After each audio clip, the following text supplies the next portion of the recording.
You're listening to Soundside. I'm Hans Anderson. Comics publisher Fantagraphics is celebrating its 50th anniversary this year.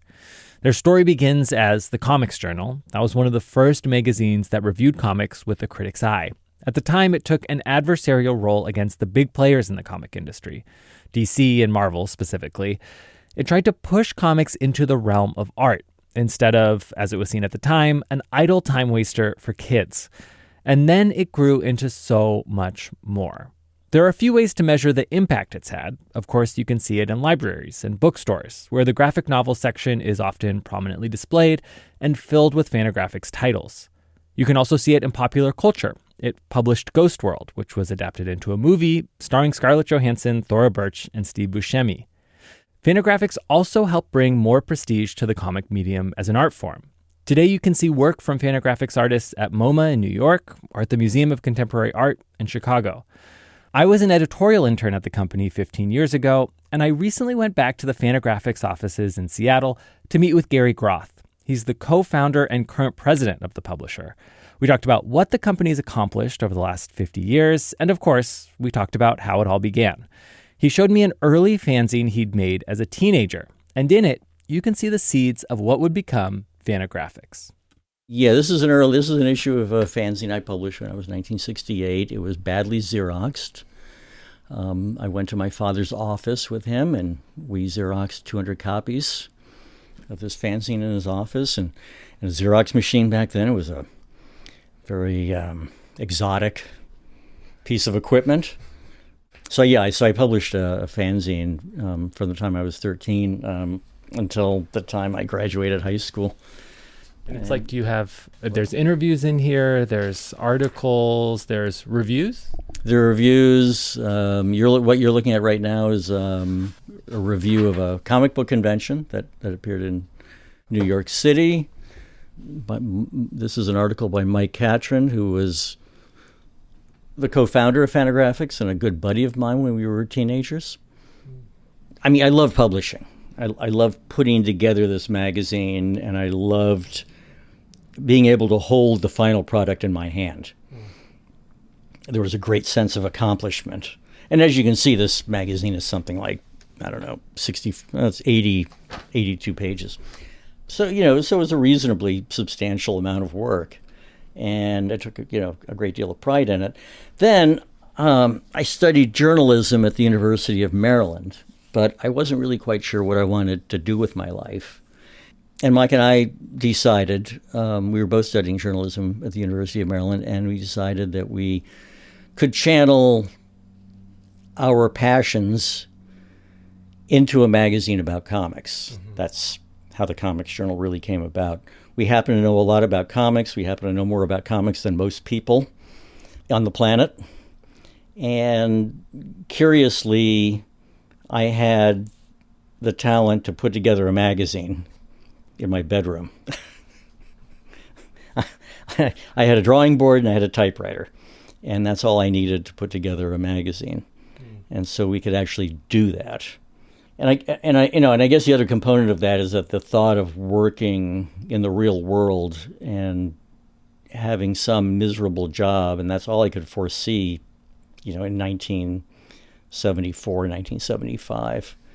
That also prompted me to start this and try to do something that I loved and that I could take responsibility for and invest myself in. And you talked about the Comics Journal, you kind of are playing this role, this like adversarial role, at least for the first 10 years, starting in, 1976, so 50 years ago. Yeah. What did comics criticism look like at that time, and kind of why was it really meaningful for you and Mike and others to put that forward in the Comics Journal? Well, it looked non-existent. There was virtually no such thing as comics criticism at that time. And in fact, if you asked anybody, what would you think about a magazine that publishes comics criticism, you would just be looked at as if you had grown 3 heads. I mean, it's just not something that existed and anybody would imagine could exist. I mean, the whole idea of criticizing comics would be preposterous. And our view was that in order to cultivate an art form, you need to look at it critically, and you need to be able to talk about it critically. And I think what we were hoping to do is to actually will into existence greater comics, more artistically fruitful comics. And eventually you do go to publishing comics, right? You run you continue to run TCJ. It's like this flagship journal, but it's like you in the 80s start to publish. Like, what was the move to publishing? Like, why did you make that move? It was mostly accidental. We were publishing the Comics Journal, and because we were publishing the magazine, artists started submitting comics to us. We never expected to publish comics. That hadn't really crossed our mind. We really wanted to focus on publishing this magazine. And so it seemed like a good idea at the time. We might as well tap into this distribution network that we have set up already, and we might as well publish comics that we liked and appreciated, and that reflected the kinds of values we were espousing in the magazine. They were vaguely kind of underground comics at that time. We published a few comics in 1980 and 1981. And then in 1982, we started publishing a comics magazine called Love and Rockets by three brothers in California, Gilbert, Jaime, and Mario Hernandez. I consider Love and Rockets to be our flagship comic. We've been publishing it ever since, and we actually are still publishing Love and Rockets, and Gilbert and Jaime are still writing and drawing it. And it's, it's a very famous comic about, two fictional small towns, one in Latin America, one in California. And it's like, has this punk rock influence in it. It has, probably maybe the first like Latinx comic that came out. That's probably right. What were those kind of values that you were trying to kind of cultivate through the Comics Journal and then publishing? Like, what were the values that you were looking for in comics? Not to be too highfalutin about it, we were looking for humanistic values. We were looking for the values that I found, and I was 21, 22, 23 at the time, and I was very autodidactic. I had dropped out of the University of Maryland in order to do this. I dropped out after my third year. And I myself was learning about art, and I wanted to see the same kinds of values that I was learning to appreciate in film and fiction in comics. And that meant stories that were about our lives, that were not necessarily about genre, and were definitely not about superheroes. And that's exactly what Love and Rockets was. Gilbert and Jaime and Mario sent me their self-published issue of Love and Rockets. I think it was in early 1982, and so I got this what was essentially a fanzine. It was a self-produced comic, 32-page comic, and I just got it in the mail one day, and so I read it, and I was so ecstatic about it that I wrote a review of it for the Comics Journal. And then I got a hold of Gilbert and Jaime, and I just asked them if they'd be interested in us publishing it and them doing it on a regular basis. And they foolishly said yes, and the rest is history.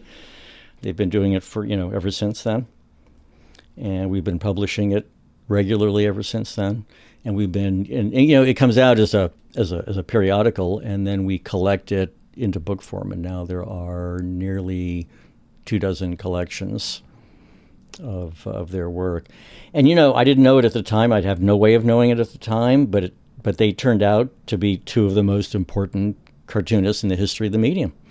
And you moved to Seattle in 89? 89, yeah. Very good.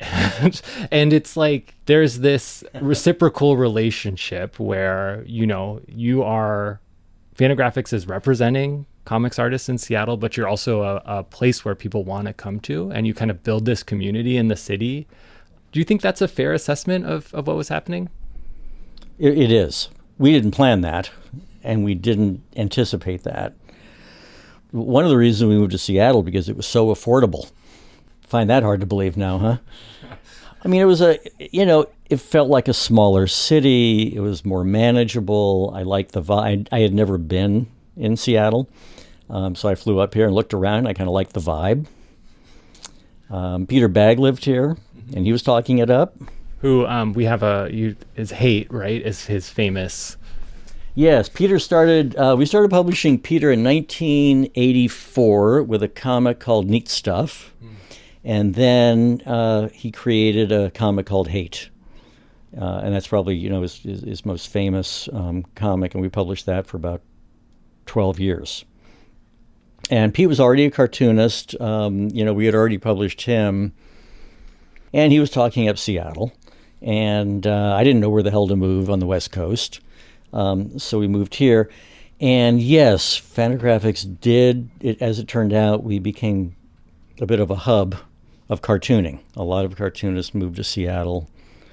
Because we were here, we employed a lot of cartoonists, because cartoonists are generally unemployable, but we embraced them. What do we have? So, we have a few of these kind of like indie alt comics from the 80s and 90s. Yeah, we have. We're for our 50th anniversary year, we are reprinting some key comics from our past. So what you're looking at is we reprinted Love and Rockets #1. We reprinted 8 Ball #1, which is by Dan Clowes. We published that starting in 1989. We also have a copy here of Naughty Bits by Roberta Gregory. Roberta's a pioneer cartoonist. She is in the post-underground comics generation, one of the few women cartoonists who were working in the late 1970s. So we started publishing Naughty Bits in 1991, but Roberta had been a cartoonist for at least 10 years prior to that. And Roberta actually worked for us in our office in LA, and she moved up with us to Seattle when we moved to Seattle. And she worked in the office here for a number of years in our production department. She did great work in the production department, and then on her own time, she would draw Naughty Bits. We're talking about things from the 80s and 90s. It continues on, and there's the like rise of the graphic novel. There's a lot of changes that come to the medium and how popular it gets. Do you think the editorial vision has kind of stayed the same throughout that time? I think we've been shockingly consistent in our aesthetic vision. I mean, I think the books we're publishing now by artists in their 20s and 30s reflect very similar values to the books we were discovering in the 1980s and 1990s. I mean, it started with artists like Gilbert and Jaime Hernandez and Dan Clowes, who were in their 20s. We were all in our 20s at that point. And Joe Sacco, for example, was in his 20s when he started working for the Comics Journal. Joe was worked as a news reporter for the Comics Journal for 2 years when we were in Los Angeles. And he was, and we didn't know when we hired him that he was a cartoonist. So at some point, he came to us and said, working on this comic, would you be interested in publishing it? And we looked at it, and we thought it was good, and we shrugged, and we said, sure, we'll publish this. It was called Yahoo, and it was just Joe's personal autobio comic. And I think we published 6 issues of that.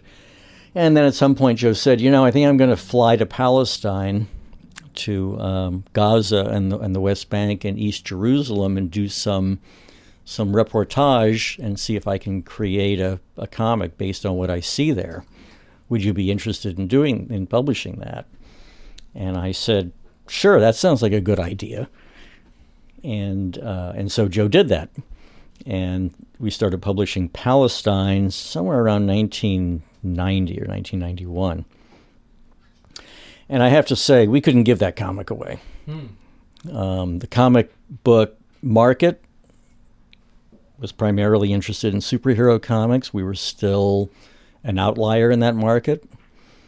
desperately trying to get out of that market or beyond that market, into the wider book trade. And anyway, but we did publish Palestine, and then eventually, the rest of the reading public caught up with it, and we published it as a collection, as a graphic novel. And it's been one of our perennial graphic novels from the late 1990s until today. Through the Comics Journal, and then I think through publishing, underground comics, you have always kind of been this outsider. You've always been maybe a little bit of an agitator in the comic book industry. Do you still feel that way? I mean, you are, Fantagraphics is one of the preeminent alt comic book publishers, if you can say that. Yeah. But do you still feel like Fantagraphics is an outsider? I do. I mean, I do feel that deeply.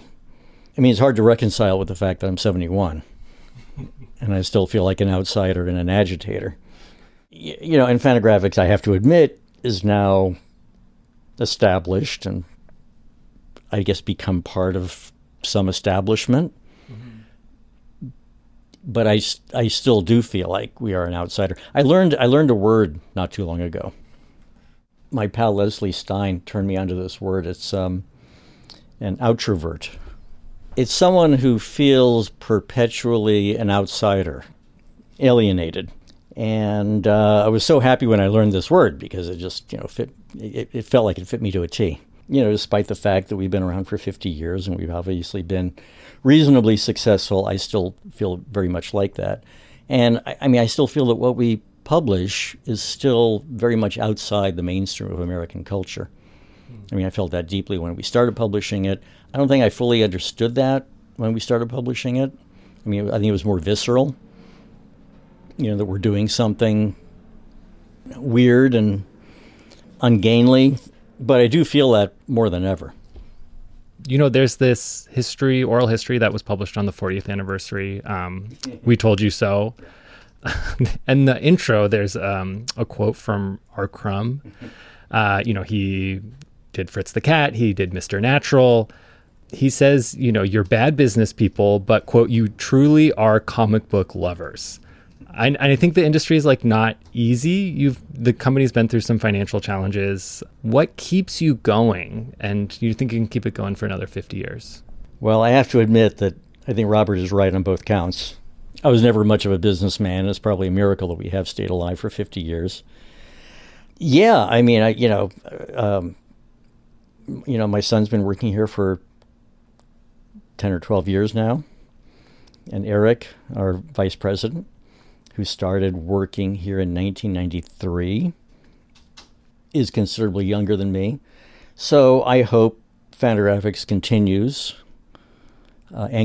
its mission for another 50 years.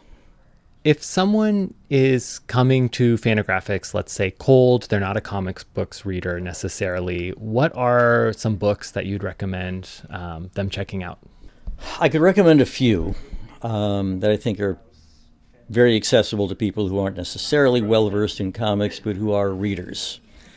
One of them would be Emil Ferris's My Favorite Thing is Monsters, which is a 2-volume, 700-page graphic novel. Takes place in Chicago in 1968. Ostensibly a bit of a murder mystery, but really is more about what was going on in America at that time. The 1968 Democratic Convention in Chicago is a backdrop to the book. Another book I'd recommend that we published fairly recently is One Beautiful Spring Day by Jim Woodring, who is a local author. It's a 400-page graphic novel that is entirely silent. And we use the word silent to mean that there are no words in the book. It's just a brilliant metaphysical excursion starring his quintessential cartoon character, Frank. And then I would probably recommend a huge collection by Jaime Hernandez that we just published recently. And we published it in order to served to introduce people to Jaime's world and his characters. And that book is called Locus. Stars, the cast of characters that he started creating in 1982, and which have evolved over the years and have aged in real time. So his character Maggie, who started out in her early 20s, maybe the age of 20 or 22, is now in her 50s.